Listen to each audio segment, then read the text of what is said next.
Hello student, welcome back to mission pharmacy. मैं उमेश वर्मा।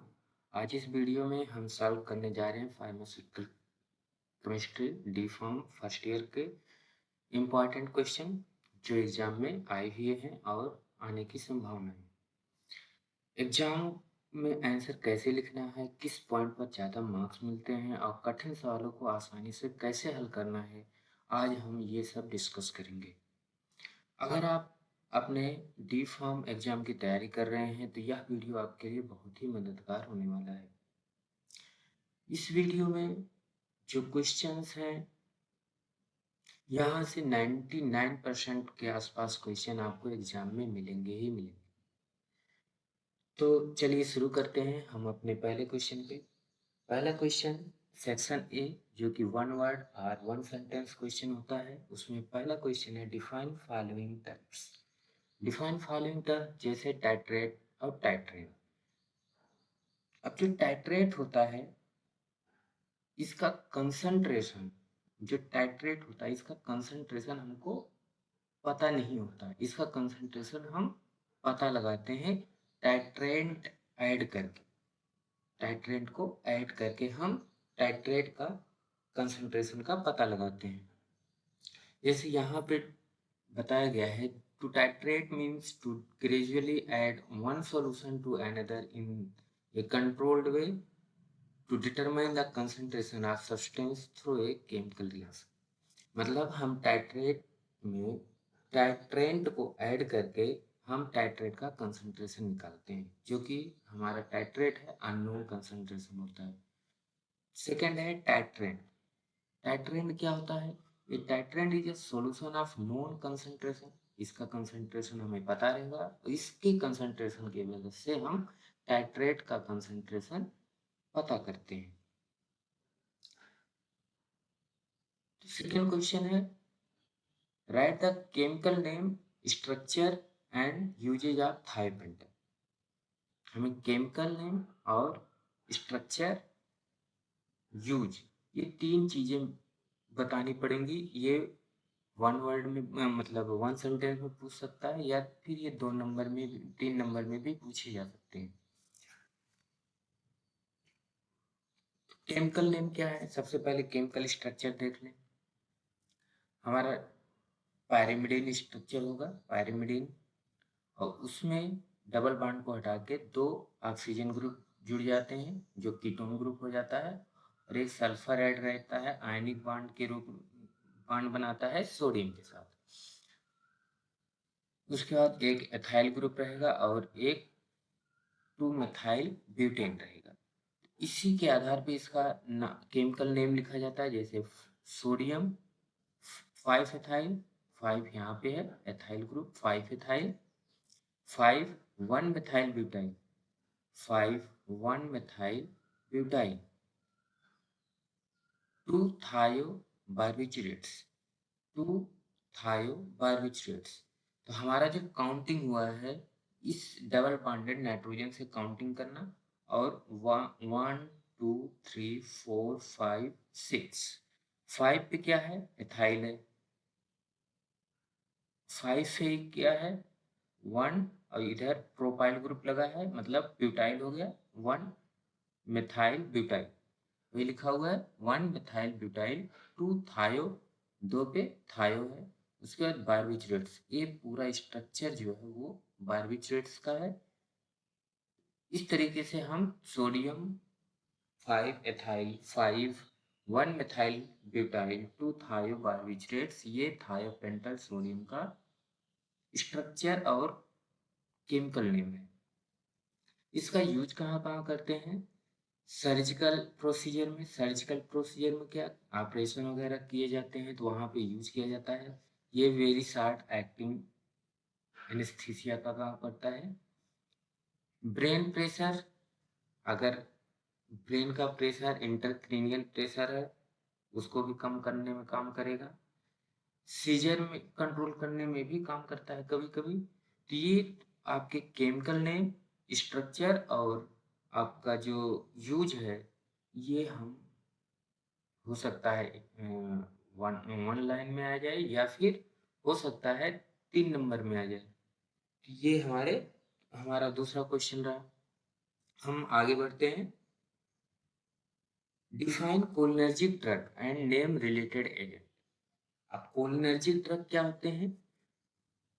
वे दवाएं acetyl choline की तरह काम करती हैं और उसके प्रभाव को बढ़ाती हैं। उन्हें कोलिनर्जिक ड्रग कहते हैं। इसी को पैरासिम्पैथेटोमाइमेटिक ड्रग भी कहते हैं। ये पूछा जा सकता है दूसरे नाम से कोलिनर्जिक ड्रग और parasympathomimetic drug. Drug act like acetylcholine और increase its effect in the body are called cholinergic। इसमें कुछ ड्रग हैं जैसे पाइलोकार्पिन, एसिटाइलकोलिन और नियोस्टिक्विन। ये कुछ दवाएं हैं जो कोलिनर्जिक ड्रग के रूप में यूज की जाती हैं या पैरासिम्पैथेटोमाइमेटिक ड्रग के रूप में यूज की जाती हैं। ये एसिटाइलकोलिन के प्रभाव को बढ़ा देती हैं। नेक्स्ट आता है apparatus used in limit test of arsenic। उसको बोला जाता है गटजेट apparatus। जो apparatus हम limit test of arsenic use करेंगे उसको बोला जाता है गटजेट apparatus। वो गटजेट apparatus यूज करके ही हम उसका लिमिट टेस्ट पता करते हैं। नेक्स्ट है methyl orange change its colour in basic medium from yellow to orange में चेंज हो जाता है। जो मेथाइल ऑरेंज इंडिकेटर होता है, ये जब हम एसिड बेस टेस्ट कराते हैं, एसिड बेस टाइट्रेशन कराते हैं, तो वहाँ पे इंडिकेटर यूज किया जाता है मेथाइल ऑरेंज, फिनाप्थलीन, ये सारे इंडिकेटर यूज किए जाते हैं। तो वहाँ पे ये पूछा जा रहा है कि जो मेथाइल ऑरेंज है अगर वो बेसिक मीडियम में होगा तो किस कलर का होगा और एसिडिक मीडियम में होगा तो किस कलर का होगा। तो वो कलर चेंज करता है। बेसिक मीडियम में येलो रहता है और नहीं, सॉरी, वो एसिडिक मीडियम में येलो रहेगा और बेसिक मीडियम में ऑरेंज कलर हो जाता है। नेक्स्ट आते हैं diuretics act as aldosterone antagonist is. अब एल्डोस्टेरॉन जो होता है वो क्या काम करता है? एल्डोस्टेरॉन जो हमारे नेफ्रॉन होता है, नेफ्रॉन के कलेक्टिंग डक्ट पे काम करता है, एब्जॉर्प्शन ऑफ वाटर कराता है, एब्जॉर्प्शन ऑफ वाटर कराता है। लेकिन स्पाइरोनोलैक्टोन क्या करता है? उस जो रीअब्जॉर्प्शन ऑफ वाटर है उसको क्या करेगा? ब्रेक कर देगा, उसको रोक देगा, जिससे हमारा यूरिन फॉर्मेशन ज़्यादा होने लगेगा। तो जो एंटागोनिस्ट काम कर रहा है, मतलब एल्डोस्टेरॉन के एक्शन को रोक रहा है, वो उसके एक्शन को ब्रेक कर रहा है, उसके एक्शन को रोक रहा है, तो उसमें ड्रग यूज किया जाता है स्पाइरोनोलैक्टोन। नेक्स्ट आता है write the structure of pyrimidine. Right the structure of pyrimidine. यहाँ पे थोड़ा सा गलती होगी, ये बॉन्ड यहाँ रहेगा, डबल बॉन्ड यहाँ पे रहेगा, अल्टरनेट 3 डबल बॉन्ड रहेंगे, अल्टरनेट 3 डबल बॉन्ड। और ये जो नाइट्रोजन है ये अल्टरनेट पे रहेगा, एक कार्बन के बाद 1 और 3 जिसको बोला जाता है, 1 और 3 पोजीशन पे नाइट्रोजन रहेगा और alternate double bond, single bond, double bond.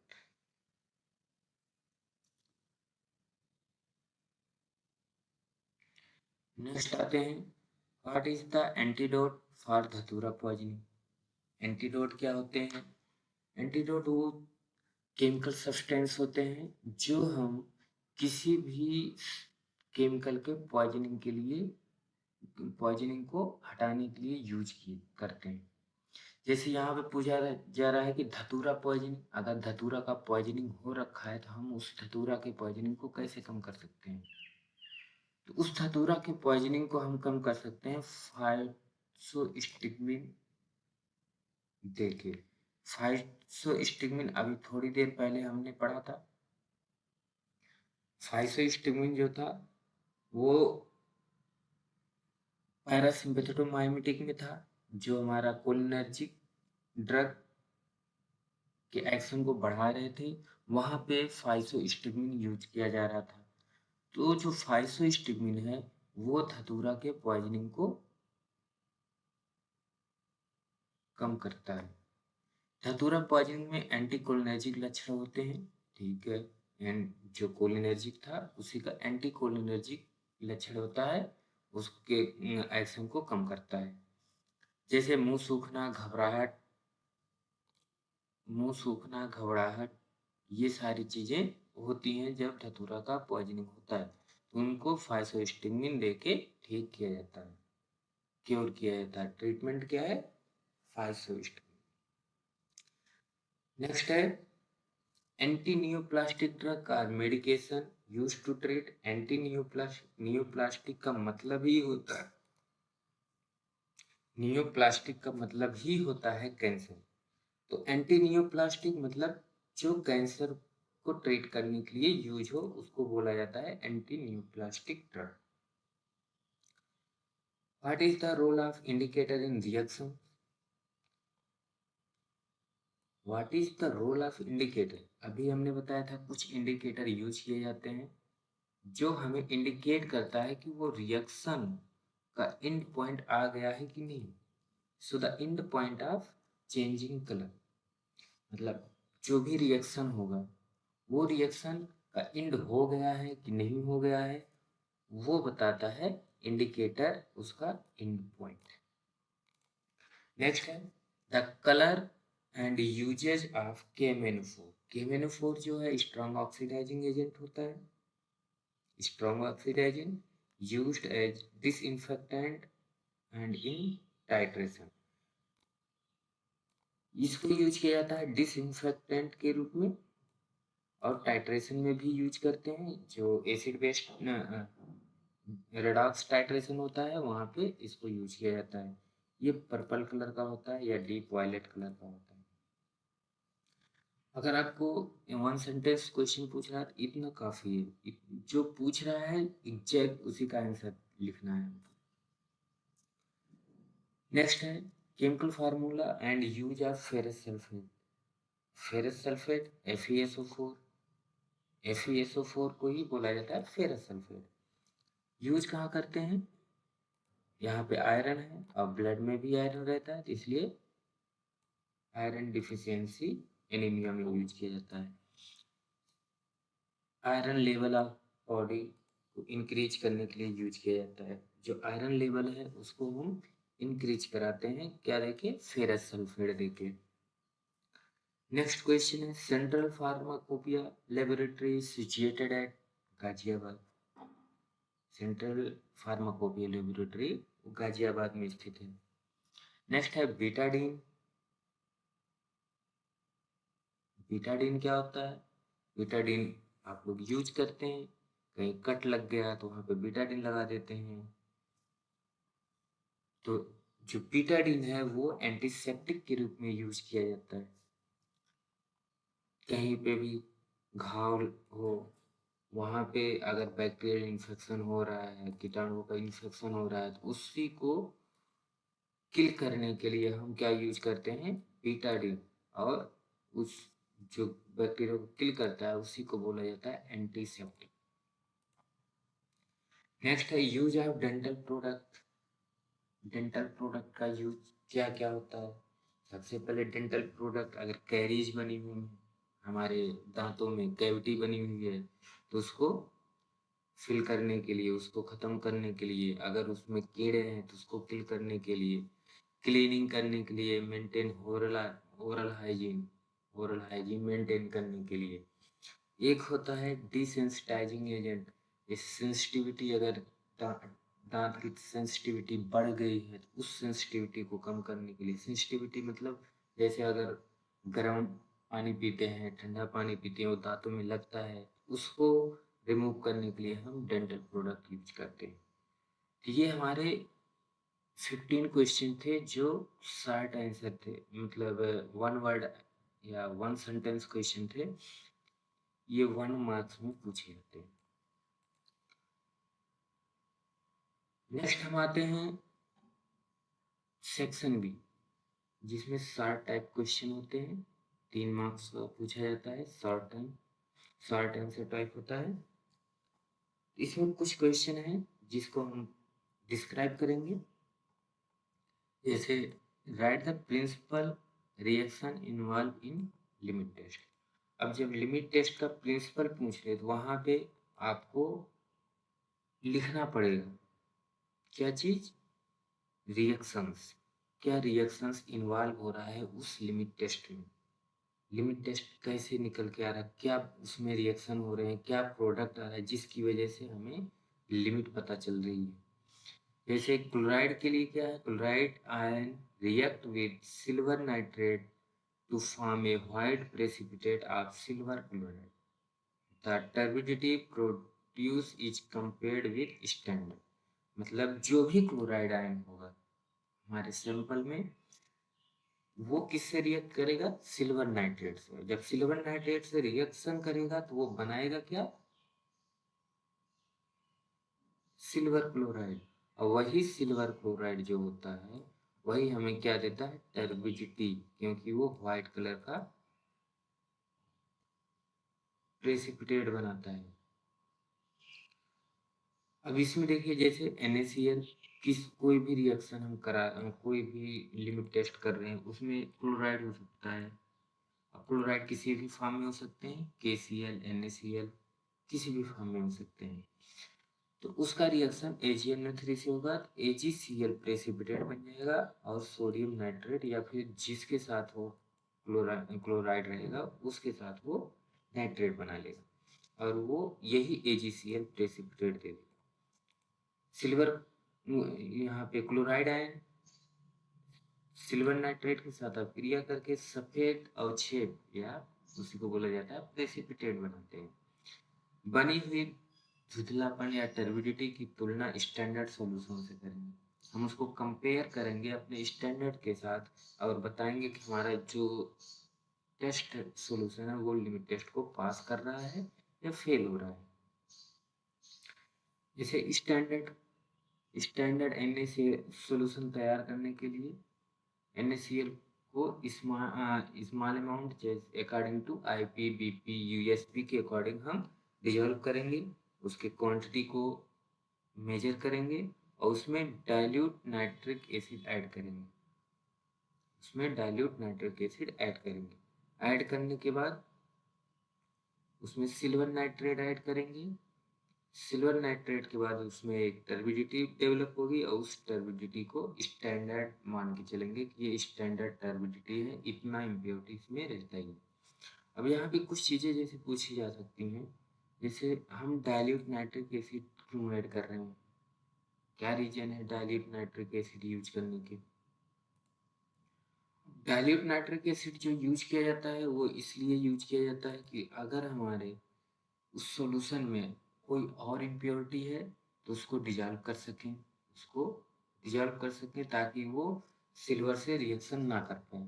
दूसरा यूज होता है कि हमारे जो मीडियम है उसको एसिडिक मीडियम बनाने के लिए, उस मीडियम को एसिडिक बनाने के लिए भी यूज किया जाता है।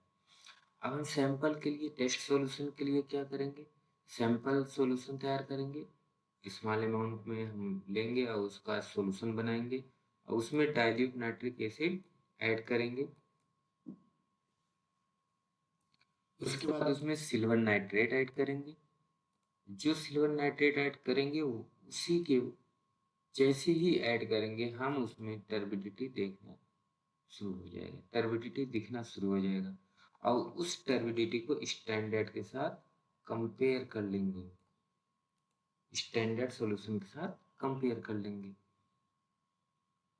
इस तरीके से अब इसमें रिजल्ट क्या दिखेगा, रिजल्ट ये होगा कि अगर हमारा टर्बिडिटी हमारे सॉल्यूशन टेस्ट सॉल्यूशन का टर्बिडिटी स्टैंडर्ड सॉल्यूशन से ज़्यादा है तो वो टेस्ट लिमिट टेस्ट फेल हो जाएगा। अगर हमारा टर्बिडिटी स्टैंडर्ड सॉल्यूशन से कम है तो हमारा limit test of solution pass हो जाएगा।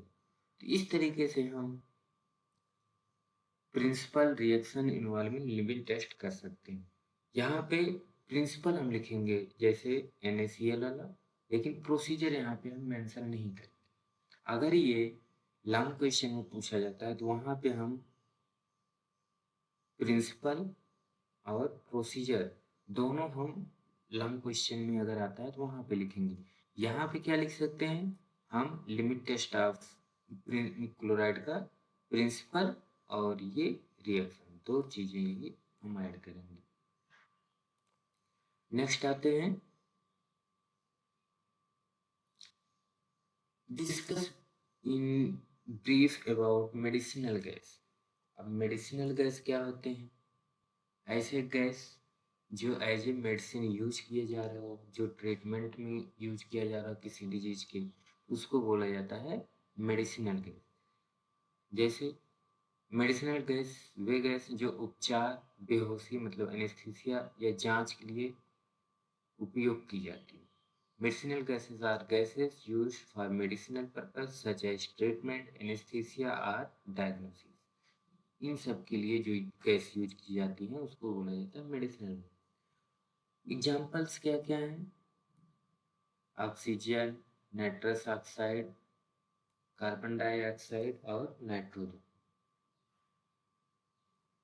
अब यहाँ पे नेक्स्ट है ऑक्सीजन। ऑक्सीजन कहाँ यूज करते हो? यूज फॉर ब्रीथिंग प्रॉब्लम जैसे हाइपोक्सिया, रिस्पिरेटरी फ्लोर और इमरजेंसीज। ऑक्सीजन तो इम्पोर्टेंट होता है। और अगर हाइपोक्सिया कंडीशन हुआ है, हाइपोक्सिया मतलब ऑक्सीजन लेवल कम, कहाँ पे? बॉडी में। अगर बॉडी में ऑक्सीजन लेवल कम हो जाए तो उसको बोला जाता है हाइपोक्सिया। हाइपो मतलब कम, हाइपर मतलब ज्यादा, जैसे हाइपरटेंशन, हाइपोटेंशन। हाइपरटेंशन मतलब ब्लड प्रेशर ज्यादा, हाइपोटेंशन मतलब ब्लड प्रेशर कम। उसी तरीके से हाइपोक्सिया है, ऑक्सीजन लेवल कम। जब ऑक्सीजन लेवल कम होगा तो हम ऑक्सीजन यूज करेंगे। उस कंडीशन को ट्रीट करने के लिए हम ऑक्सीजन का यूज करते हैं। दूसरा है नाइट्रस ऑक्साइड। नाइट्रस ऑक्साइड को दूसरे नाम से जाना जाता है लाफिंग गैस। ये यूज किया जाता है जनरल एनेस्थेटिक में। इसको लाफिंग गैस भी बोलते हैं। फॉर पेन रिलीफ, मतलब ये अगर एनेस्थीसिया का काम कर रहा है तो वो पेन रिलीफ कराएगा, और जनरल एनेस्थीसिया के रूप में यूज भी किया जाता है। नेक्स्ट है कार्बन डाइऑक्साइड। कार्बन डाइऑक्साइड जो है ये लेप्रोस्कोपिक सर्जरी में यूज होता है। लेप्रोस्कोपिक सर्जरी क्या होता है? जैसे स्टमक में या एब्डोमेन रीजन में कुछ जांच करनी है, कुछ टेस्ट करने हैं, तो वहाँ पे हम लेप्रोस्कोपिक सर्जरी की जाती है। उसके लिए हम कार्बन डाइऑक्साइड का यूज करते हैं। Nitrogen gas use for storage and preservation of medicine and biological sample. जो नाइट्रोजन है, जिसे नाम सुने होगे लिक्विड नाइट्रोजन, तो ये जो नाइट्रोजन है ये यूज किए जाते हैं किसके लिए? प्रिजर्वेशन। कोई भी सब्सटेंस है उसको प्रिजर्व करना है तो नाइट्रोजन में प्रिजर्व किया है। बायोलॉजिकल सैंपल जैसे स्पर्म वगैरह को अगर स्टोर करना है तो उसको लिक्विड नाइट्रोजन में रख के स्टोर किया जाता है। ये सारी चीजें हमारे जो मेडिसिनल गैसेज हैं उनके यूज हैं। स्टोरेज क्या है? Medicinal gases are stored in high pressure cylinder properly labeled and used with safety precaution। मतलब उनको हाईली प्रेशराइज्ड सिलेंडर में फिल्ड करके स्टोर किया जाता है। अब यहाँ पे यूज लिखा हुआ था वही यहाँ पे है। Oxygen use for breathing problem, nitrous oxide use for anaesthetic, carbon dioxide used in surgery, nitrogen used for storage and preservation.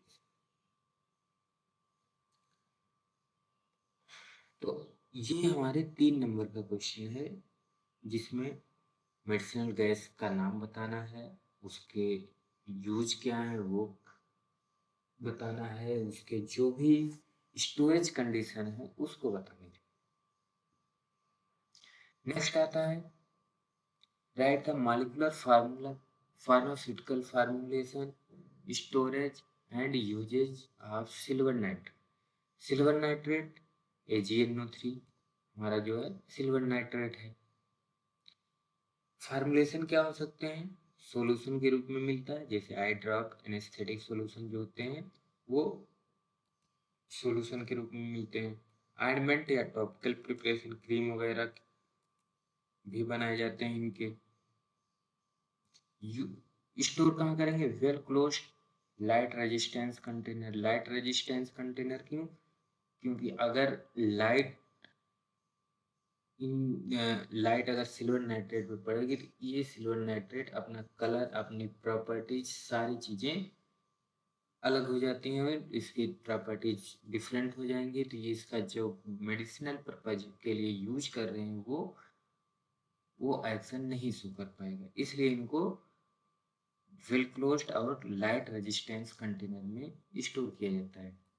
Cool and dry place पे रखा जाएगा। यूज एंटीसेप्टिक के रूप में यूज किया जाता है। एंटीसेप्टिक मतलब स्किन पे अगर कोई इन्फेक्शन हो रखा है तो उसको ट्रीट करने के लिए।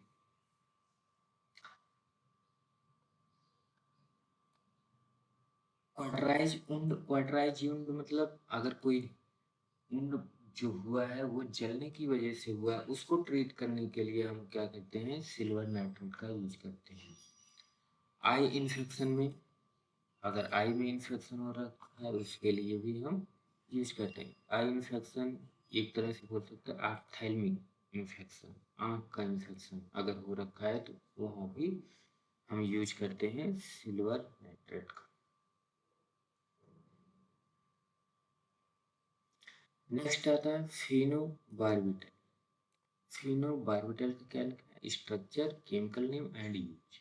Structure, chemical name and use. तो स्ट्रक्चर क्या है?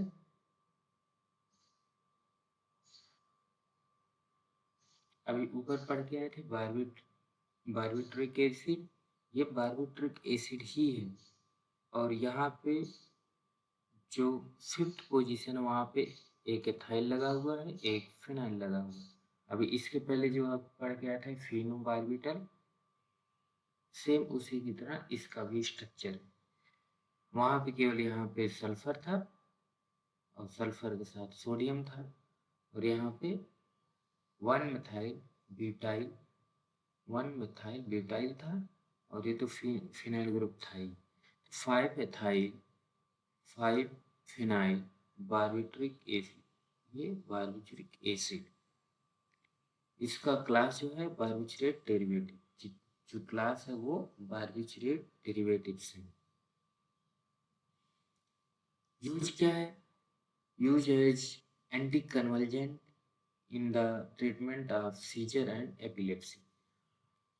अगर किसी को एपिलेप्सिया कंडीशन है, किसी को सीजर आ रहे हैं, उस केस में हम बार्बिट्रेट्स, जितने भी बार्बिट्रेट्स हैं वो यूज किए जाते हैं। उसी बार्बिट्रेट डेरिवेटिव में आता है फिनोबार्बिट्रेट। सिडेटिव हिप्नोटिक्स, सिडेटिव का काम करता है। ये हमारे ब्रेन को रिलैक्स कराता है जिससे नींद आती है। Used in management of status epileptic.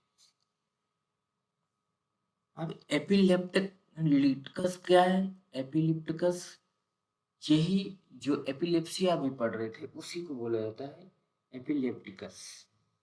क्या? एपिलेप्टिकस। यहाँ पे जो एपिलेप्सी है उसी को मैनेज करने के लिए किया जाता है।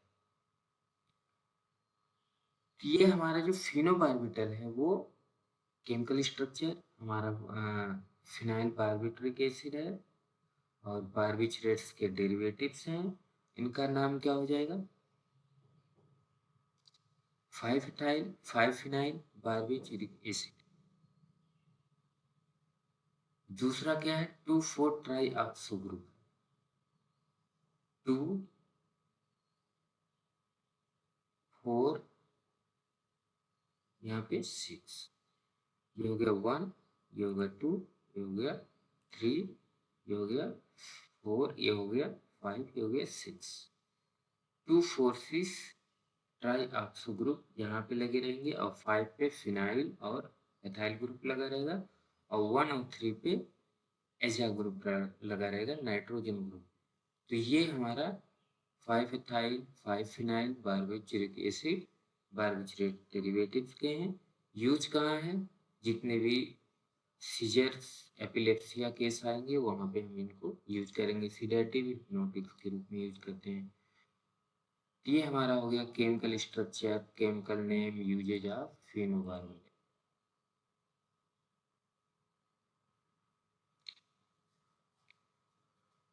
नेक्स्ट क्वेश्चन है, define sympathomimetic agent, write any two sympathomimetic drug and mention their use। अभी जो वन सेंटेंस क्वेश्चन था वहां पे हम लोग पढ़ के आए कोलिनर्जिक ड्रग। क्या? कोलिनर्जिक ड्रग, उसी को बोला गया था पैरासिम्पैथोमाइमेटिक ड्रग। लेकिन यहाँ पे क्या है, सिम्पैथोमाइमेटिक ड्रग। इस सिंपैथेटिक सिस्टम को स्टिमुलेट करे उसको बोला जाता है सिम्पैथोमाइमेटिक ड्रग। सिंपैथेटिक सिस्टम क्या होता है, इमरजेंसी केस में, जैसे सांप देख लिए उस समय हमें इंस्टेंट रिफ्लेक्स देना है, हमें भागना है, उस कंडीशन में हमारा कौन सा काम करेगा, सिंपैथेटिक नर्वस सिस्टम काम करेगा। जब सिंपैथेटिक नर्वस सिस्टम जो काम करेगा, उस उस सिंपैथेटिक नर्वस सिस्टम को स्टिमुलेट करने के लिए जो भी ड्रग यूज किए जाते हैं उसको बोला जाता है सिंपैथोमाइमेटिक ड्रग। यहाँ पे देखिए लिखा हुआ है, ये दवाएं सिंपैथेटिक नर्वस सिस्टम जैसे फाइट फ्लाइट रिस्पांस के प्रभाव की नकल करती है। नकल करती मतलब इसके एक्शन को बढ़ाती हैं। एग्जाम्पल में क्या है, एड्रेनलिन हार्मोन है, एड्रेनलिन हार्मोन है। यूज कहाँ करते हैं, एनाफाइलेक्टिक शॉक। एनाफाइलेक्टिक शॉक, अगर कोई ऐसा शॉक लगा है उस केस में एलर्जी के गंभीर झटके, जो बोला जाता है एलर्जी के गंभीर झटके, जो कोई भी एलर्जी हो रखा है उसके एलर्जी होने के पहले अगर हम यूज करते हैं इस ड्रग को तो वो चीज़ें नहीं होती। कार्डियक अरेस्ट, अगर कार्डियक अरेस्ट हुआ है तो उस समय हम एड्रेनलिन को दिया जाता है जिससे उनका कार्डियक अरेस्ट को रोका जा सकता है। एफेड्रिन एक प्लांट से प्राप्त किया जाता है। ये क्या करता है, ब्रोंकोडायलेटर, जैसे अस्थमा वगैरह है वहाँ पे भी यूज किया जाता है। नेजल डिकंजेस्टेंट, जैसे अगर नाक वगैरह बंद हो गया है तो उस केस में भी इफेड्रिन का यूज किया जाता है। ये एक प्लांट है इफेड्रा, उससे प्राप्त किया जाता है।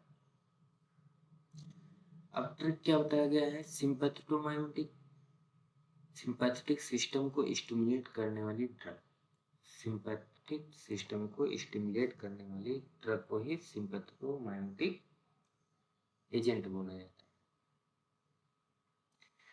नेक्स्ट है, write the structure, chemical name and usage of captopril and formulation of captopril.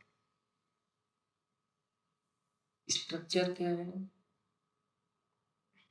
यहाँ पे 5 मेंबर्ड विद 1 नाइट्रोजन और उसके सेकेंड वाले पोजीशन पे जुड़ा हुआ है 3 कार्बन, मतलब 1 methyl acetic acid, 1 methyl acetic acid जुड़ा हुआ है और नाइट्रोजन पर भी सब्स्टिट्यूशन किए गए हैं।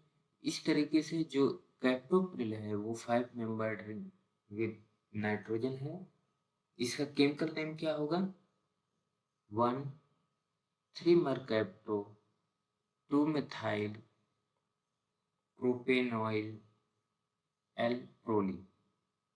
एल-प्रोलीन का मतलब क्या है, उसका जो रोटेशन है ऑप्टिकल आइसोमर में वो लियो रोटेटरी, इसलिए वहां पे बोला जाता है एल। यहाँ पे केमिकल नेम क्या हुआ, 1 यहाँ पे nitrogen, 3-mercapto 2-methyl, 3-mercapto 2-methyl प्रोपेनॉइल L-proline, L-proline, ये हमारे कैप्टोप्रिल का केमिकल नेम है। यहाँ पे देखो कुछ नाम दिए गए हैं, जैसे एसएच के लिए क्या यूज करेंगे, थायोल या सल्फाहाइड्रिल ग्रुप, एसएच थायोल और सल्फाहाइड्रिल ग्रुप। जो नाइट्रोजन कंटेनिंग रिंग है उसको बोला जाता है प्रोलीन रिंग, इसीलिए उसके केमिकल नेम में क्या लिखा गया, प्रोलीन। अब कुछ डैश और एच वाले हैं, इनका क्या मतलब होता है, इनका मतलब है जो डैश वाले हैं ये हमसे दूर जा रहा है, कोई बांड है वो दूर जा रहा है, जैसे going behind the plane, plane से पीछे जा रहा है। दूसरा वाला bond coming out of plane, हमारी तरफ आ रहा हो बांड, उसको डैश से करते हैं, इसको बोल्ड बांड से करते हैं और दूसरे वाले को डैश बांड से करते हैं।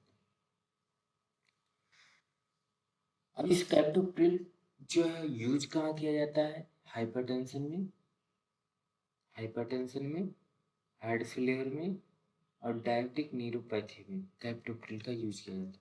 अब कैप्टोप्रिल अगर हाइपरटेंशन पढ़ोगे तो वहाँ पे पाएगा कैप्टोप्रिल जो है वो कैल्शियम चैनल ब्लॉकर, क्या होते हैं, calcium channel blocker.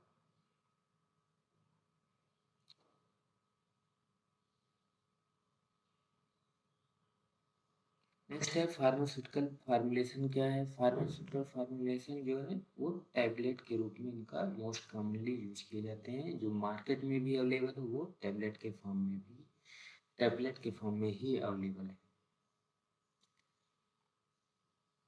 Next question है, write the usages formulation and brand name of ketoconazole and fluconazole.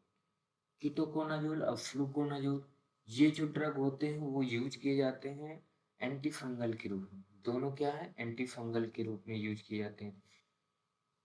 दोनों में डिफरेंस क्या है, कीटोकोनाजोल टॉपिकली यूज किया जाता है, अगर टॉपिकल इन्फेक्शन हो रखा है फंगल तो उसमें कीटोकोनाजोल यूज करते हैं। फ्लूकोनाजोल अगर सिस्टमिक इन्फेक्शन हो रखा है तो वहां पे फ्लूकोनाजोल यूज किया जाता है। यहाँ पे यूज क्या है, use in fungal infection of skin, जैसे रिंगवर्म, डैंड्रफ, इनको ट्रीट करने के लिए यूज किया जाता है।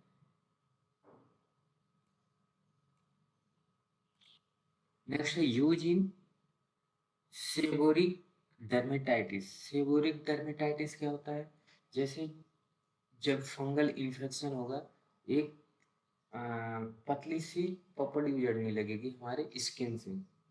अगर इस तरह का फंगल इन्फेक्शन हो रहा है कि वहां से पपड़ी निकल रही है, फ्लैक्स निकल रहे हैं, तो उसको बोला जाता है सेबोरिक डर्मेटाइटिस। वहां पे फंगल इन्फेक्शन हो रखा है और कौन सा वाला, सेबोरिक डर्मेटाइटिस हो रखा है। फार्मुलेशन क्या रहेगा, क्रीम, शैम्पू और टैबलेट के रूप में ये मार्केट में अवेलेबल है, cream, shampoo and tablet. Brand name में क्या है, नाइजोरल और कीटोजोल एंड क्यूरी, ये तीन ब्रांड नेम है जो मार्केट में पाए जाते हैं, नाइजोरल, कीटोजोल एंड क्यूरी। फ्लूकोनाजोल यूज कहाँ किया जाएगा, सिस्टमिक फंगल इन्फेक्शन अगर हो रखा है तो वहाँ पे यूज किया जाएगा, जैसे कि कैंडिडाइटिस जो एक ईस्ट है, फंगल है, ईस्ट है, अगर उसका इन्फेक्शन हो रखा है, जैसे ओरल इन्फेक्शन और वेजाइनल इन्फेक्शन, उस केस में हम फ्लूकोनाजोल को लेते हैं। इनका फार्मुलेशन क्या है, एक तो टैबलेट के रूप में होगा, दूसरा कैप्सूल और इंजेक्शन के रूप में यूज किया जाता है। ब्रांड नेम क्या है, डाइफ्लूकान, फोरकैन, ऑनकैन, डाइफ्लूकान, फोरकैन, ऑनकैन, ये तीन ब्रांड नेम है। इसमें कुछ शॉर्ट ट्रिक है, जैसे कीटोकोनाजोल स्किन के लिए, फ्लूकोनाजोल सिस्टमिक फंक्शन के लिए, फंगल इन्फेक्शन के लिए यूज किया जाता है। नेक्स्ट है discuss accuracy and precision. Accuracy and precision. Accuracy means how close a measured value is to the true or correct value. मतलब हम जो मेजर कर रहे हैं वैल्यू वो हमारे ट्रू वैल्यू के कितने करीब है. जैसे if true value is 100 and you get 99, then high accuracy. अगर 100 है और हम एक्यूरेट कितना, हम मेजर कितना कर रहे हैं 99, तो वो हमारे ट्रू वैल्यू के करीब है.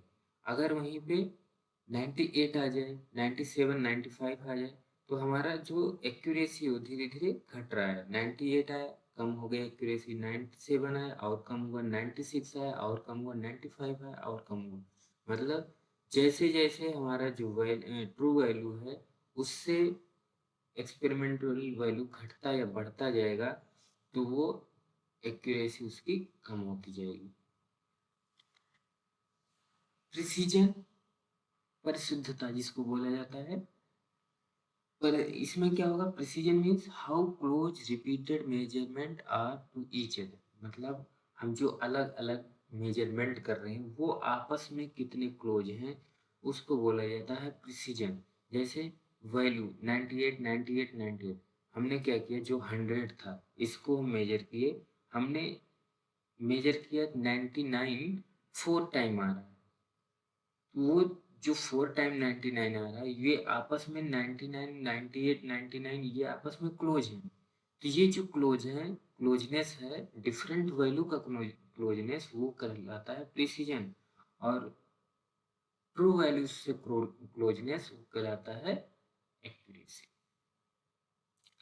Difference close to true value, इसको बोलते हैं एक्यूरेसी.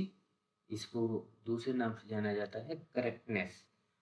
प्रिसीजन क्या है, क्लोजनेस टू ईच अदर. मतलब जो भी वैल्यू हम मेजर कर रहे हैं वो आपस में कितने क्लोज हैं उसको बोला जाता है प्रिसीजन.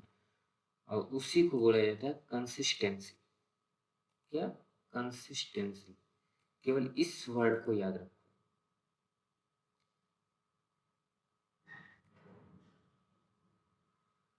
करेक्ट वैल्यू के कितने क्लोज है उसको एक्यूरेसी, और close repeated measurement to each other उसको बोला जाता है प्रिसीजन.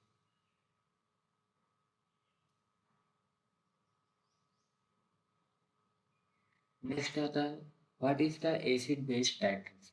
एसिड बेस टाइट्रेशन क्या है. Acid base titration is a method used to determine the concentration of an acid or base by reacting it with a solution of known concentration. मतलब हम किसी acid और बेस का concentration पता करते हैं किसी नोन कंसंट्रेशन के एसिड और बेस से.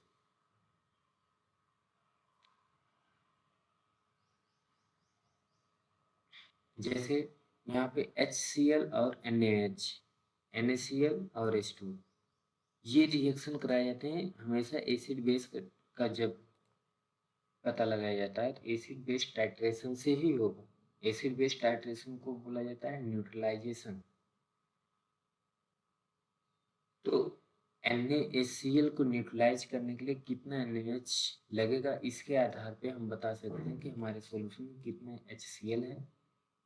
हम NaH का कंसंट्रेशन बना लेंगे, HCl का कंसंट्रेशन पता करना है, तो HCl को न्यूट्रलाइज करने के लिए कितना NaH लगेगा उसके हिसाब से हम निकाल लेंगे मिली इक्विवेलेंट लगा के कि कितना अमाउंट NaH लगेगा कितने अमाउंट HCl को न्यूट्रलाइज करने के.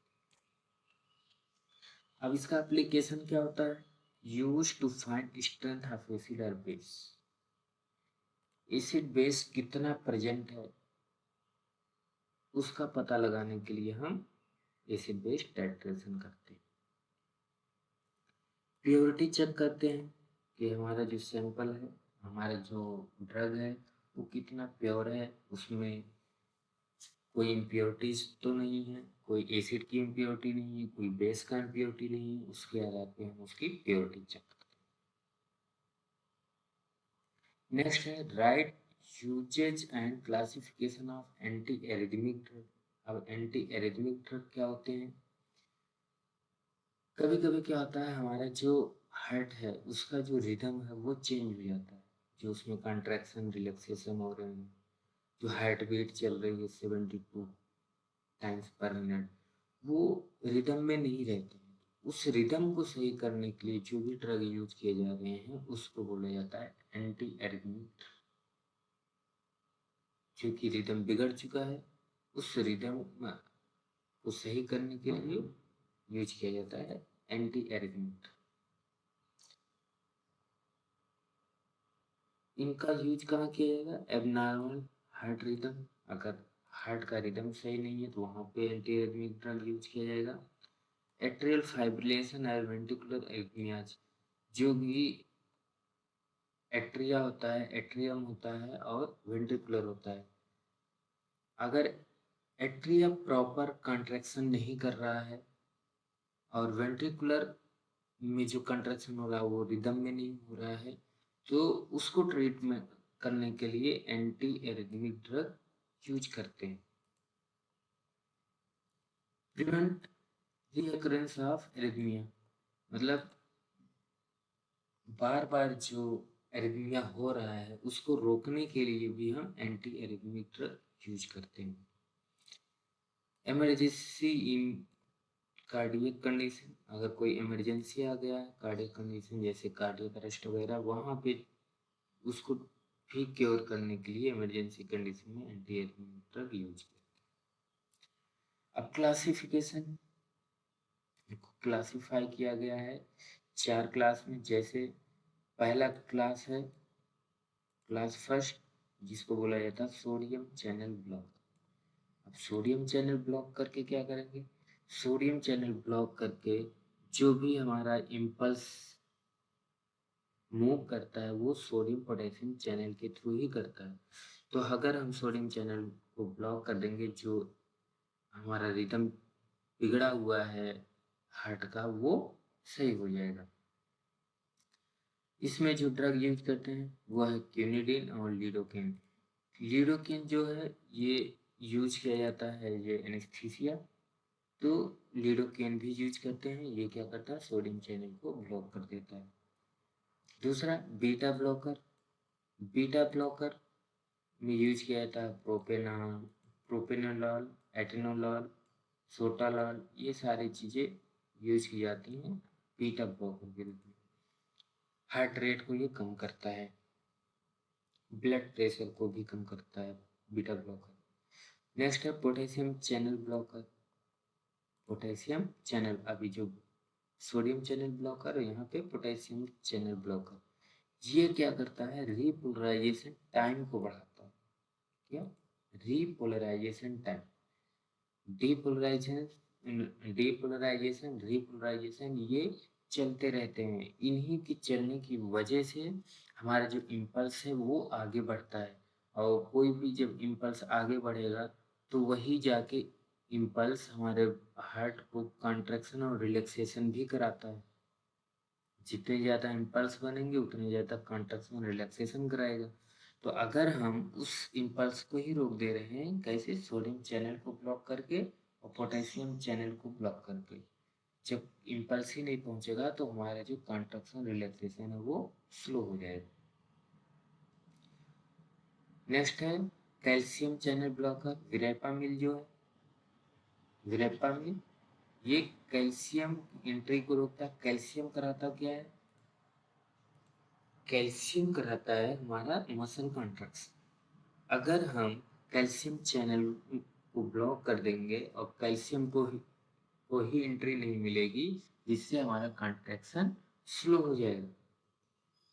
तो इस तरीके से हम जो एरिथमिया है उसको हम ट्रीट कर सकते हैं। कुछ ड्रग एक्स्ट्रा हैं जैसे डिजॉक्सिन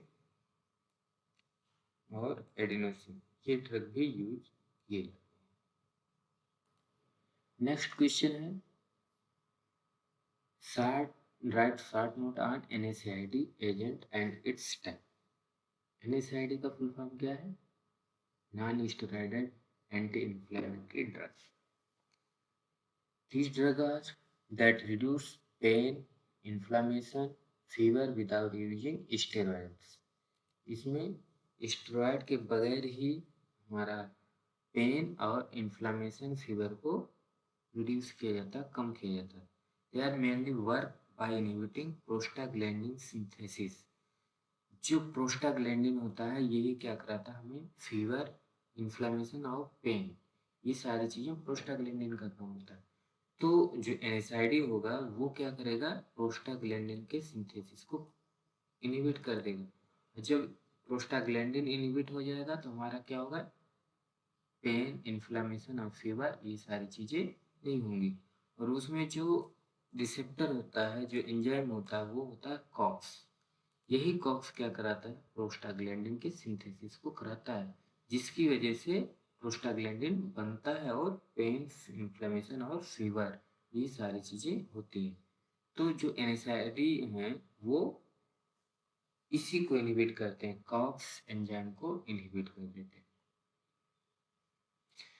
टाइप या क्लासिफिकेशन जो है उसमें कई कैटेगरी में डिवाइड किया है, जैसे non selective COX inhibitors non selective है, मतलब ये कॉक्स 1 कॉक्स 2 दोनों को ब्लॉक करते हैं। कॉक्स 1 और कॉक्स 2 दोनों को ब्लॉक करेंगे। इसमें एस्पिरिन खाओगे, आइबुप्रोफेन, डाइक्लोफेनेक, ये जो ड्रग है नॉन सिलेक्टिव है, ये कॉक्स 1 कॉक्स 2 दोनों को ब्लॉक करेंगे, दोनों को इनहिबिट करेंगे। नेक्स्ट आता है selective COX 2 inhibitor. Selective COX 2 में सेलेकॉक्सिब, इटोरिकॉक्सिब दोनों यूज किए जाते हैं। मेनली कॉक्स 2 को ब्लॉक करते हैं। इसमें इसका जो गैस्ट्रिक साइड इफेक्ट होगा वो कम होगा, मतलब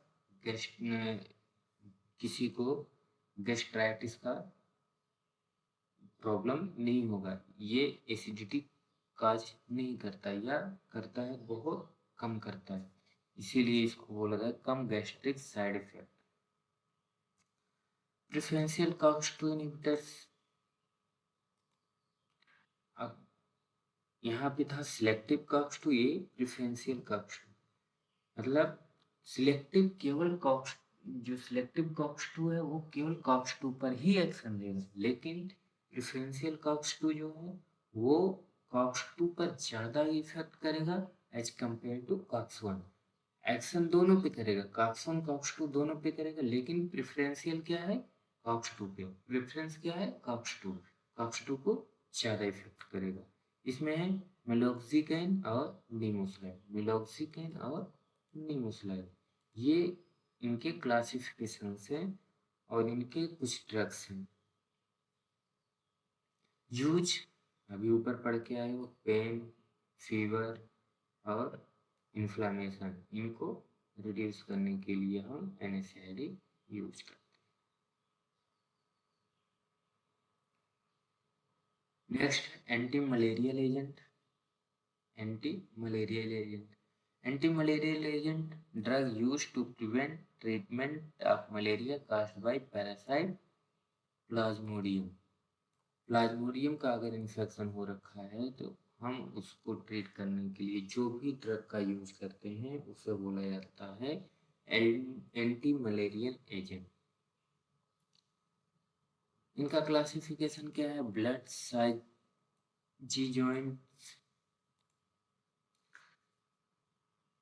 इनका एक जो साइकिल चलता है प्लाज्मोडियम लाइफ साइकिल, तो उसमें एक जगह बनता है साइजिजोन। ये साइजोन जो होते हैं ये ब्लड में भी बनते हैं और टिश्यू में भी बनते हैं, उसके आधार पर इनको क्लासिफाई किया गया। अगर ब्लड के साइजोन को किल करना है, तो उसको बोला जाता है ब्लड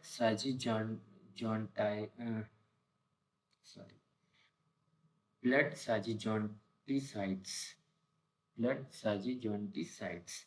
इसमें है क्लोरोक्विन और क्विन, सबसे ज्यादा फेमस यही दोनों होते हैं, क्लोरोक्विन और क्विन।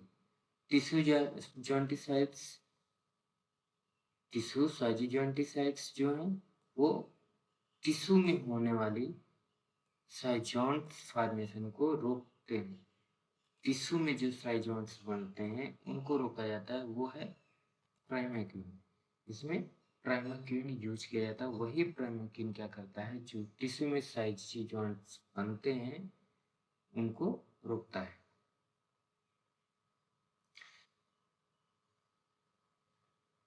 अब टिश्यू में कहाँ पे, लीवर, टिश्यू में भी लीवर में साइजोन्स बनते हैं और उस साइजोन्स को रोका जाता है। इसको दूसरे नाम से भी बोल सकते हैं हिपैटिक साइजोन्स, हिपैटिक साइजोन। गैमेटोसाइट्स, जो गैमेट बनते हैं वो गैमेटोसाइट जिसमें फीमेल और मेल बनेंगे, उनको अगर रोकना है, उनके जो रिप्रोडक्शन को रोकना है, वो प्राइमेक्विन ही यूज किया जाता है उनके रिप्रोडक्शन को रोकने के लिए। कॉम्बिनेशन थेरेपी भी दी जाती है, दो चीजों को मिला के दिया जाता है, जैसे आर्टिमीथर और लुमीफेंट्राइन, आर्टिमीथर और लुमीफेंट्राइन, ये दोनों यूज किए जाते हैं। ये कब यूज किए जाएंगे, रेजिस्टेंस मलेरिया, अगर ऊपर वाले जितने भी ड्रग हैं इनको यूज किया गया और इनसे हमारा मलेरिया ट्रीट नहीं हुआ, उस केस में हम कॉम्बिनेशन थेरेपी दी जाती है आर्टिमीटर और लुमीफेंट्राइन की, और जिससे हम जो रेजिस्टेंस डेवलप कर रखे हैं हमारे ड्रग से, उससे हम छुटकारा पा जाएंगे और उससे हमारा जो ट्रीटमेंट है रेजिस्टेंस मलेरिया का वो कंप्लीट हो जाएगा। अब यूज क्या है, मलेरिया के लिए पढ़ रहे हो तो मलेरिया के लिए ही होगा, ट्रीटमेंट में और प्रिवेंशन में। प्रिवेंशन को क्या बोला जाता है, प्रोफाइलैक्सिस। प्रोफाइलैक्सिस मतलब इन्फेक्शन होने के, प्लाज्मोडियम के इन्फेक्शन होने के पहले ही हम उसको ट्रीटमेंट दे दिए ताकि वो क्या हो, मलेरिया काज ना हो, मलेरिया का इन्फेक्शन ना हो, उससे बोला जाता है प्रोफाइलैक्सिस या प्रिवेंशन।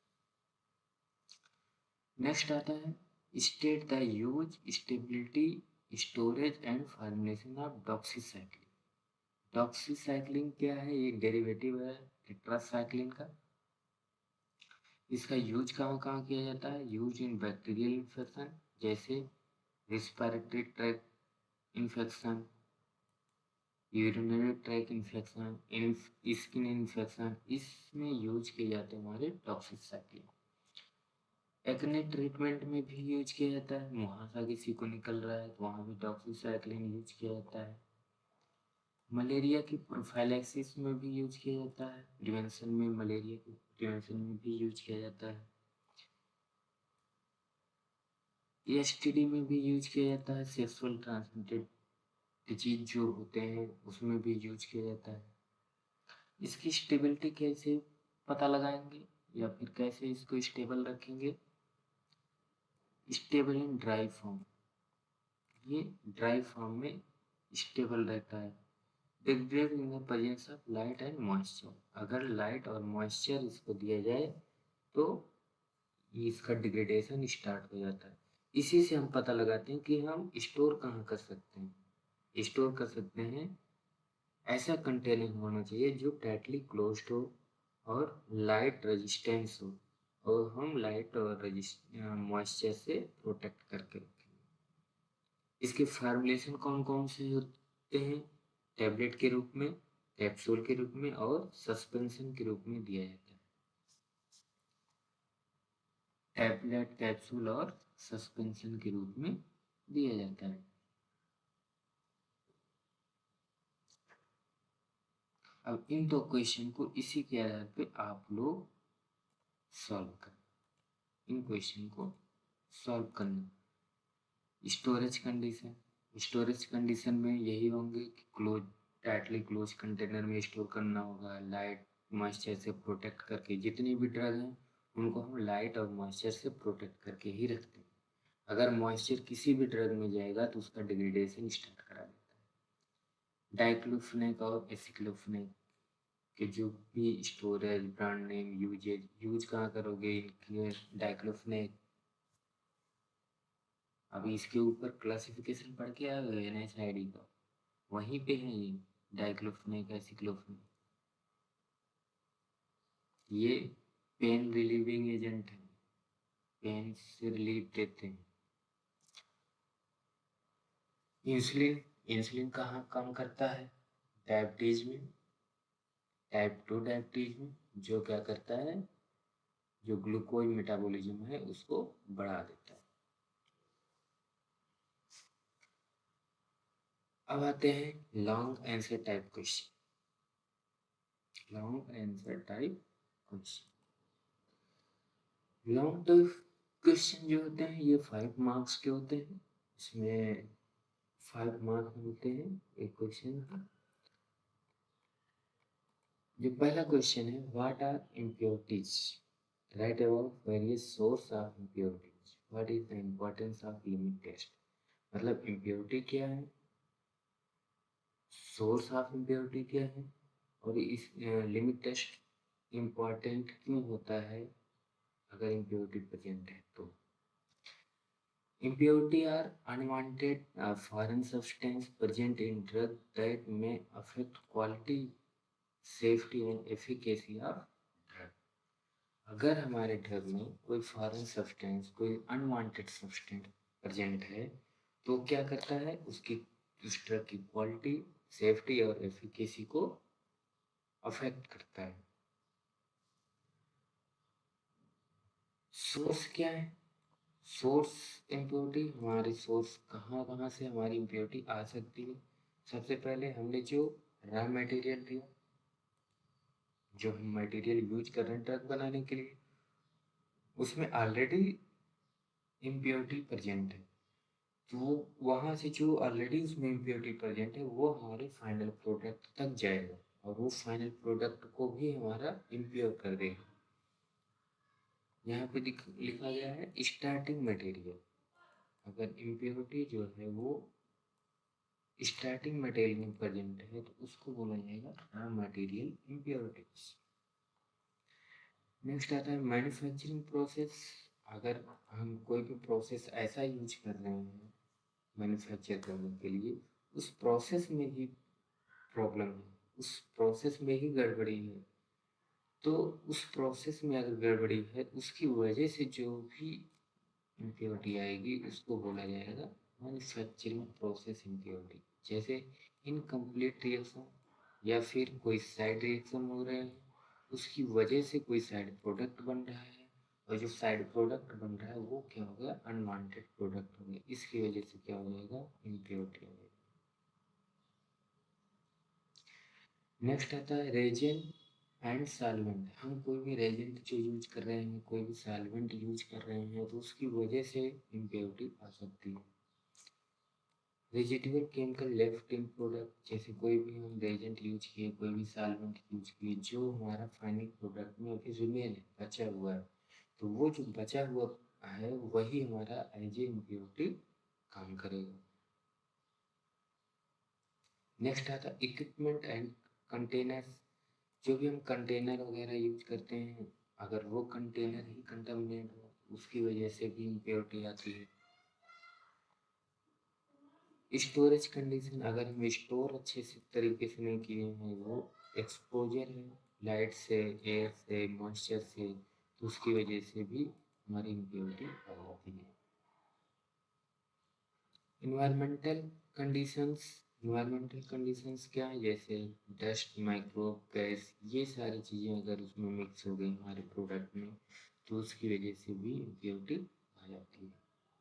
तो ये हमारे 6 सोर्स हैं जहाँ से हमारी इम्प्योरिटी आ सकती है। इम्पोर्टेंस ऑफ लिमिट टेस्ट, हमें लिमिट टेस्ट करना क्यों जरूरी हो जाता है, इंश्योर करने के लिए कि इम्प्योरिटी जो है वो सेफ रेंज में है या फिर उससे ज़्यादा है। हम पता करेंगे कि जो उसमें इम्प्योरिटीज हैं वो सुरक्षित सीमा में है, मतलब सेफ लिमिट, लिमिट के अंदर है। Maintain drug quality and purity, उस ड्रग की क्वालिटी और प्योरिटी को मेंटेन करने के लिए हमें लिमिट टेस्ट करने पड़ते हैं।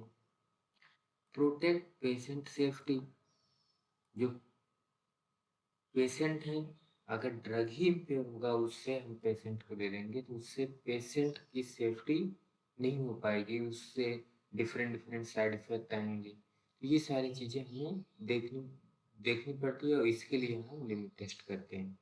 Help in standardisation of drug, इससे क्या होगा कि हमारे जो ड्रग का स्टैंडर्ड है उसको इम्प्रूव किया जाता है लिमिट टेस्ट करके।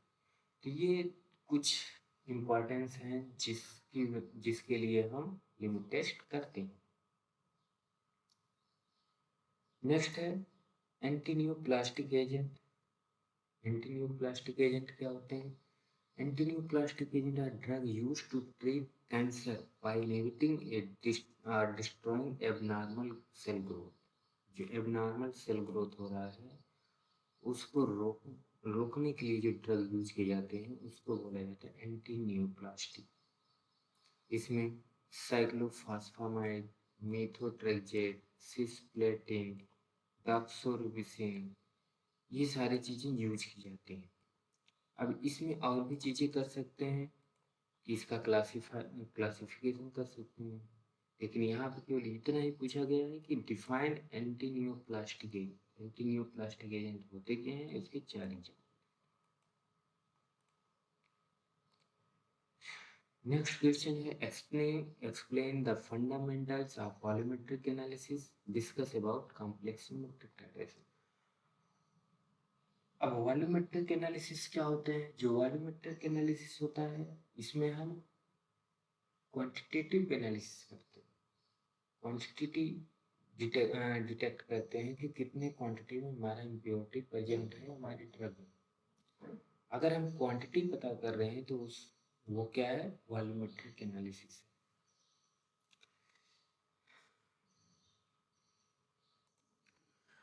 So volumetric analysis is a method used to determine the concentration of a solution by measure volume of and the solution of known concentration that react with it। मतलब हम sample में कितने amount में impurity present है उसका detection करते हैं bye non concentration solution. उससे क्या होगा? नॉन कंसंट्रेशन सॉल्यूशन से हम अननोन कंसंट्रेशन सॉल्यूशन की इम्प्योरिटी पता करते हैं कि कितने अमाउंट में इम्प्योरिटी प्रेजेंट है। बेसिक प्रिंसिपल क्या होता है? A standard solution react with a unknown solution, मतलब एक जो स्टैंडर्ड सॉल्यूशन है वो अननोन सॉल्यूशन से रिएक्ट करता है और रिएक्ट करके कुछ प्रोडक्ट बनाएगा। उस प्रोडक्ट कितना प्रोडक्ट बना रहा है उससे हम पता करते हैं कि हमारा इम्प्योरिटी कितना था। इक्विवेलेंस पॉइंट क्या होते हैं? ये वो पॉइंट है जहां पर हमारा जो स्टैंडर्ड सॉल्यूशन है और टेस्ट सॉल्यूशन वो कंप्लीटली रिएक्ट कर जाते हैं।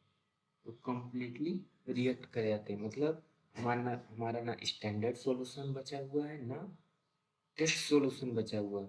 जितना स्टैंडर्ड सॉल्यूशन रिएक्ट करना था वो पूरा स्टैंडर्ड सॉल्यूशन से रिएक्ट कर गया। अब उसके बाद अगर हम स्टैंडर्ड सॉल्यूशन को 1 ड्रॉप भी एक्स्ट्रा डालेंगे तो वो एक्स्ट्रा में उस सॉल्यूशन में प्रेजेंट रहेगा और वही एक्स्ट्रा जो हम ऐड करते हैं वो एंड पॉइंट दर्शाता है कि हमारा जो रिएक्शन है वो एंड हो गया, क्योंकि उसमें जो इंडिकेटर यूज किया रहता है वो अपना कलर चेंज कर देता है। तो इक्विवेलेंस पॉइंट क्या है? Point where reaction is complete, मतलब जहाँ पे रिएक्शन कंप्लीट हो चुका है। इंडिकेटर क्या? सोच the end point by colour change. ये जो इक्विवेलेंस पॉइंट यहाँ पे रिएक्शन कंप्लीट हो गया, अब इसके बाद एक भी ड्रॉप अगर स्टैंडर्ड सॉल्यूशन का टेस्ट सॉल्यूशन में ऐड करेंगे तो वहाँ पे क्या होगा? ये इंडिकेटर इंडिकेट करेगा कैसे? कलर चेंज करके कि हमारा जो रिएक्शन का एंड पॉइंट है वो।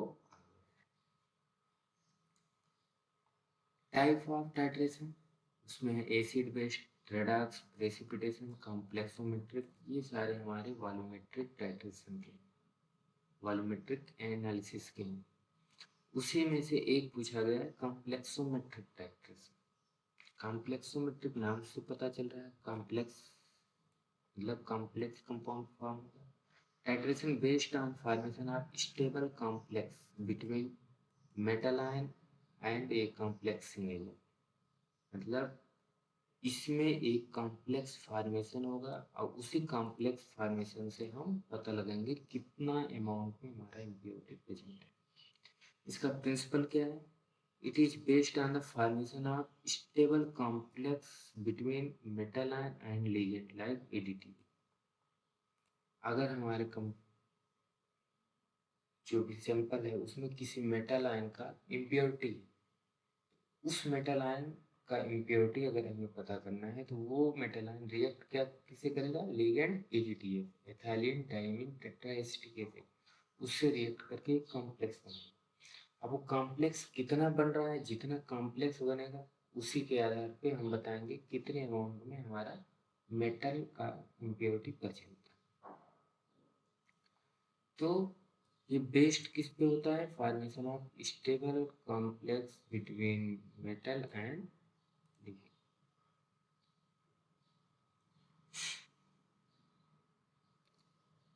नेक्स्ट है classify drug acting on central nervous system.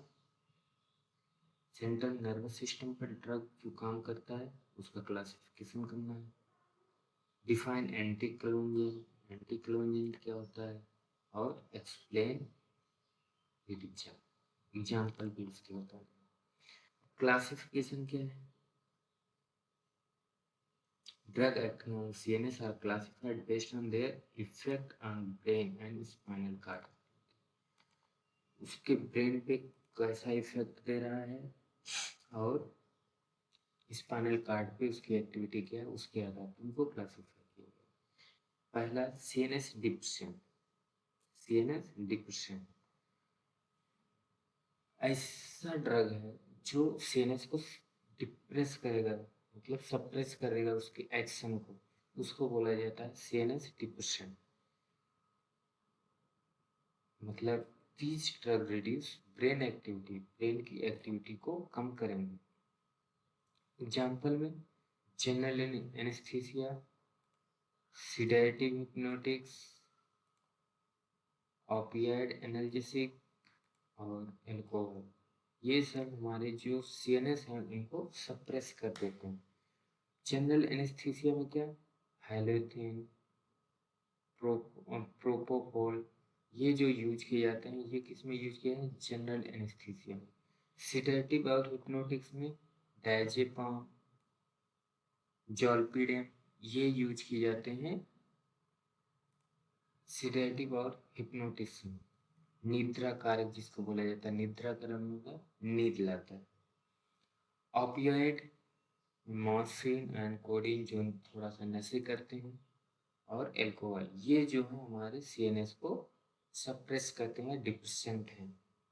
CNS stimulate increase brain activity, alertness करता है, ब्रेन की एक्टिविटी को बढ़ा देता है।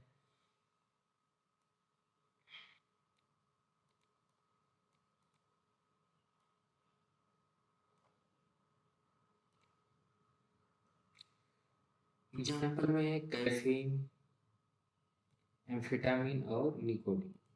कैफीन, एम्फेटामिन और निकोटीन, ये क्या करेगा? हमारे जो सीएनएस है उसको स्टिमुलेट कर देगा।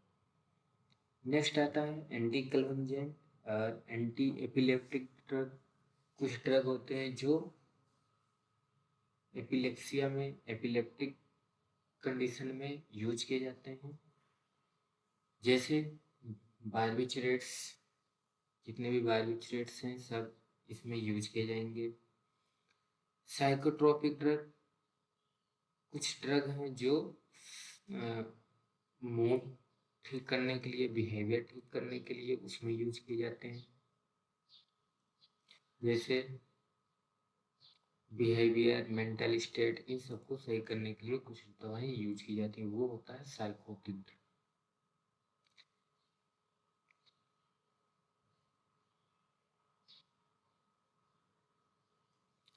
इसमें एंटी डिप्रेसेंट फ्लोक्सेटिन यूज किया जाता है, फ्लोक्सेटिन, और एंटी साइकोटिक क्लोरा क्लोरप्रोपाजी chlorpromazine chlorpromazine chlorpromazine anti psychotic use किया जाता है। और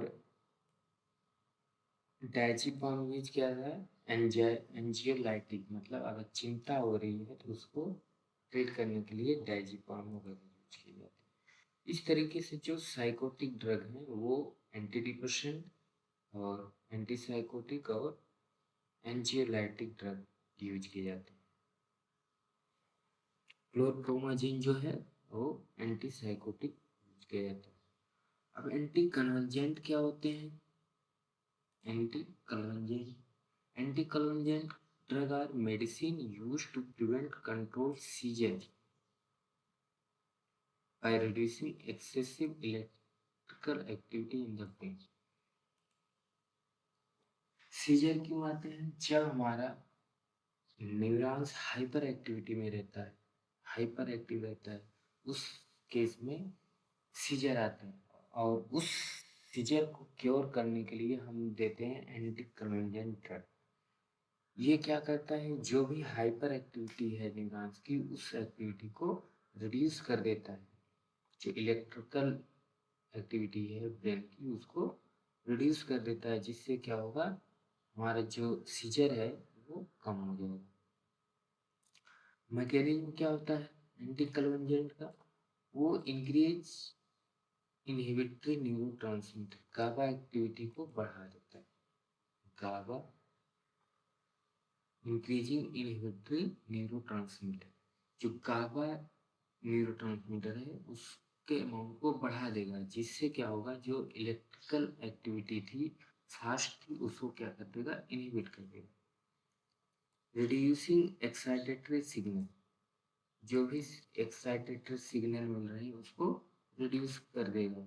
स्टेबलाइजिंग न्यूरोनल मेम्ब्रेन, जो हमारे न्यूरॉन्स हैं एग्जाम पार्ट, वहाँ पे जो मूवमेंट होता है सोडियम पोटेशियम का और पोलराइजेशन डिपोलराइजेशन होते हैं, उसको क्या करेगा, स्टेबलाइज करेगा। स्टेबलाइज क्या, रीपोलराइजेशन ड्यूरेशन को बढ़ा देगा, रीपोलराइजेशन ड्यूरेशन को इंक्रीज कर देगा, जिससे क्या हो जाएगा, हमारा जो न्यूरॉन्स है वो स्टेबल हो जाएगा और जो भी इलेक्ट्रिकल सिग्नल भेज रहे थे उस इलेक्ट्रिकल सिग्नल को कम कर। एग्जाम्पल्स क्या है? फेनिटोइन, फेनिटोइन यूज किया जाता है एपिलेप्सी में। ये क्या कर देता है, स्टेबलाइज न्यूरोनल, जो न्यूरॉन के मेम्ब्रेन है उसको स्टेबल कर देगा। नेक्स्ट है सोडियम वेलप्रोएट, सोडियम वेलप्रोएट, ये यूज किए जाते हैं जनरलाइज सीजर में और bipolar disorder.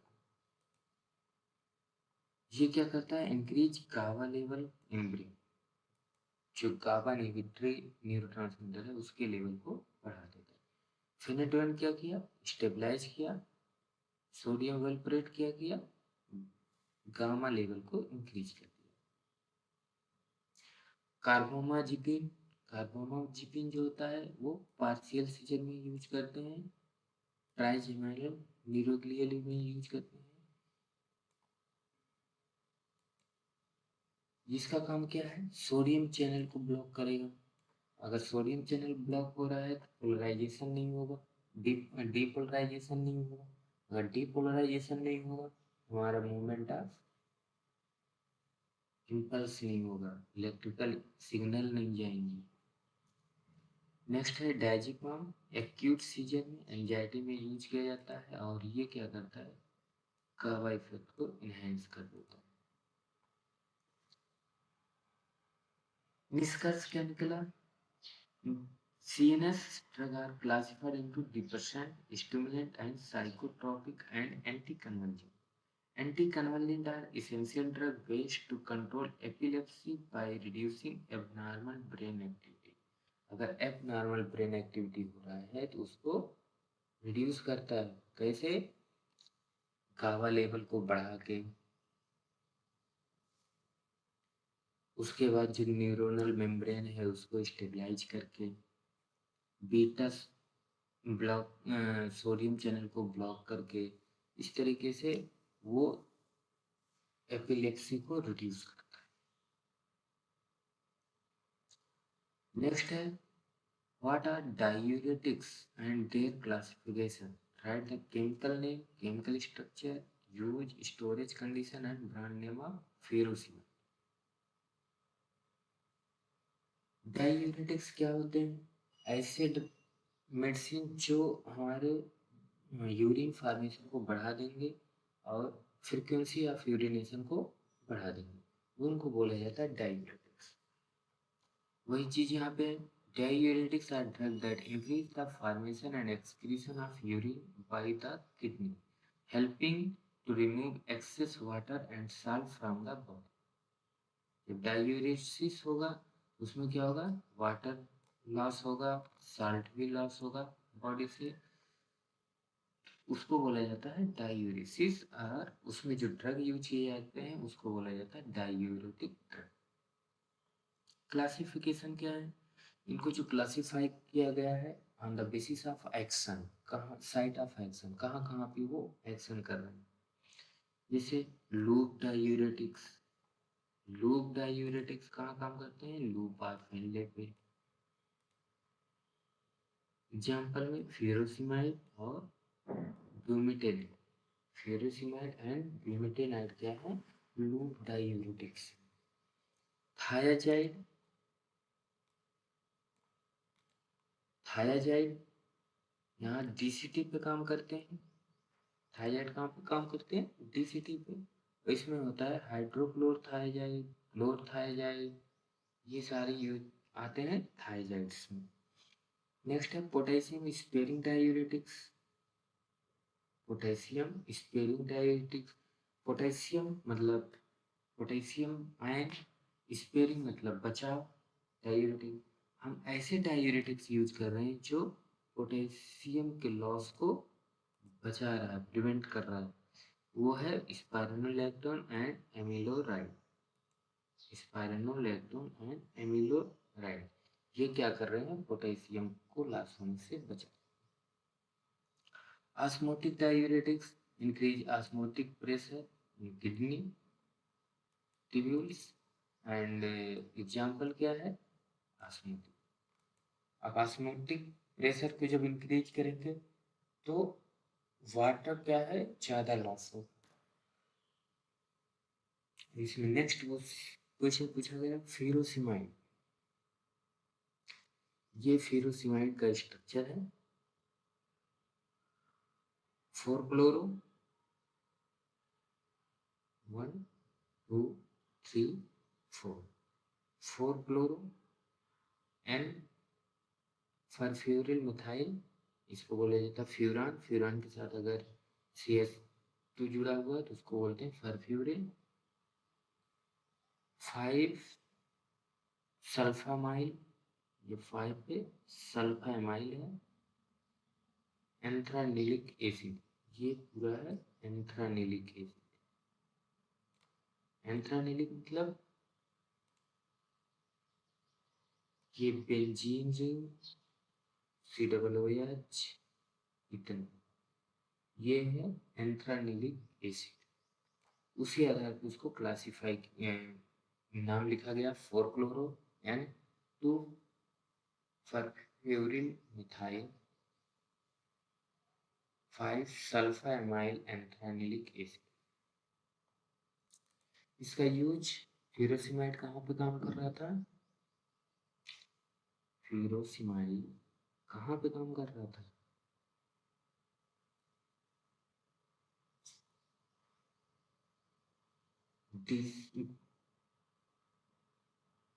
Loop diuretics, loop of Henle, यहाँ पे लिखा हुआ पहला ही क्लासिफिकेशन उसी का था, लूप ऑफ हेनले। यूज किया है treatment of oedema associated with congestive heart failure, जिसको CHF हो रखा है, वहाँ उसके ट्रीटमेंट में यूज किया जाता है। लीवर सिरोसिस में यूज किया जाता है। रीनल डिसऑर्डर अगर हो रखा है तो उसमें भी फ्यूरोसिमाइड यूज किया जाता है। हाइपरटेंशन, हाई ब्लड प्रेशर में यूज किया जाता है। जब हाइपरटेंशन होता है तो ब्लड वॉल्यूम बढ़ा जाता है, तो हम फ्यूरोसिमाइड दे के उसका ब्लड वॉल्यूम कम कर देते हैं। एक्यूट पल्मोनरी एडिमा, जो भी पल्मोनरी एडिमा है, पल्मोनरी में सूजन मतलब लंग्स में सूजन अगर आया हुआ है, स्वेलिंग आया हुआ है, तो उसको भी हम फ्यूरोसिमाइड दे के ही ट्रीट करते हैं। स्टोरेज कंडीशन क्या है? Store in cool, dry place, protect from light and moisture, keep in tightly closed container. Storage container लगभग सबका सेम हो जाता है। ब्रांड नेम क्या है? लेसिक्स, फ्रूसिनेक्स, डीजल, लेसिलेक्ट, ये ब्रांड नेम है जो मार्केट में उपलब्ध है। उसके आधार पे इनका ब्रांड नेम बताया गया है कि जो मार्केट में अवेलेबल है। No, Pyrazinamide is a potent loop diuretic. It acts on the thick ascending limb of loop of Henle by inhibiting sodium, potassium and chlorine को ट्रांसपोर्ट। मतलब हमारा जो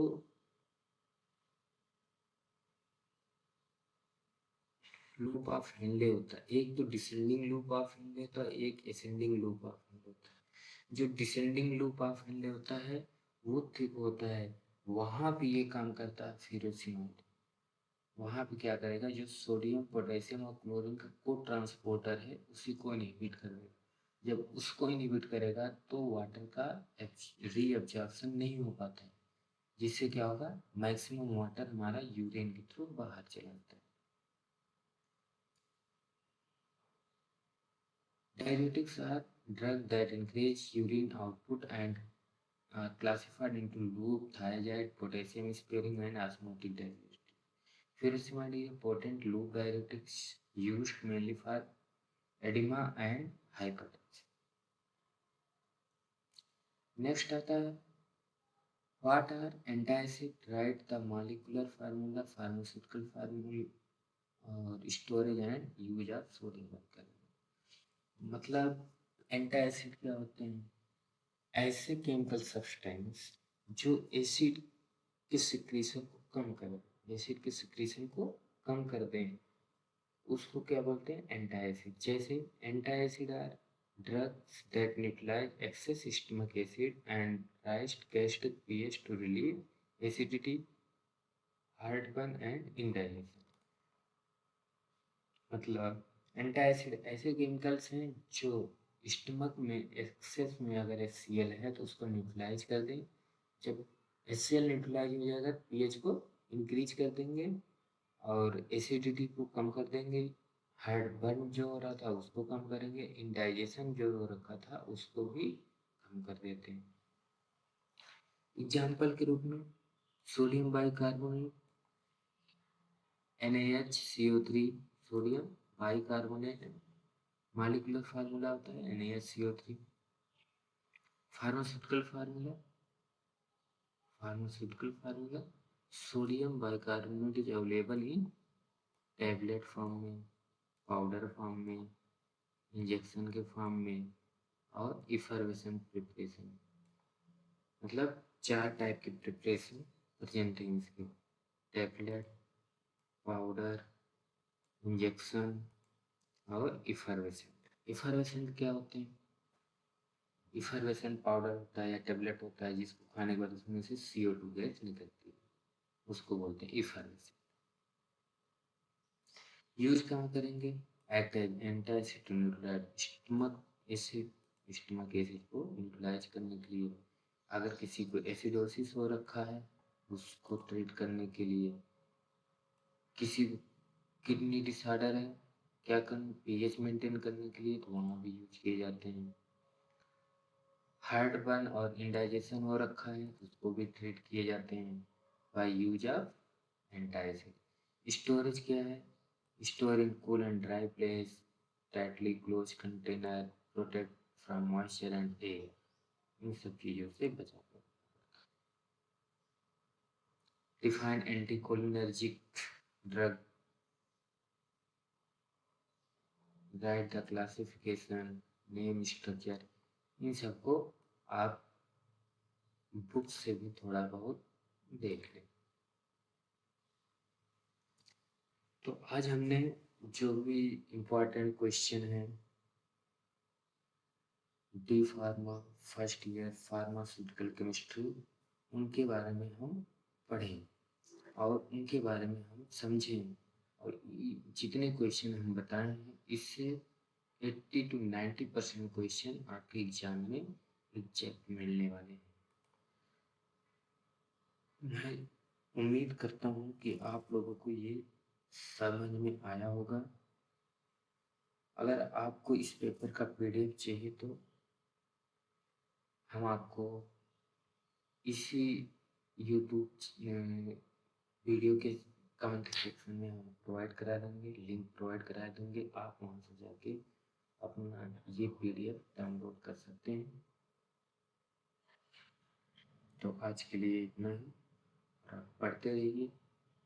all the best for your upcoming examination. Thank you.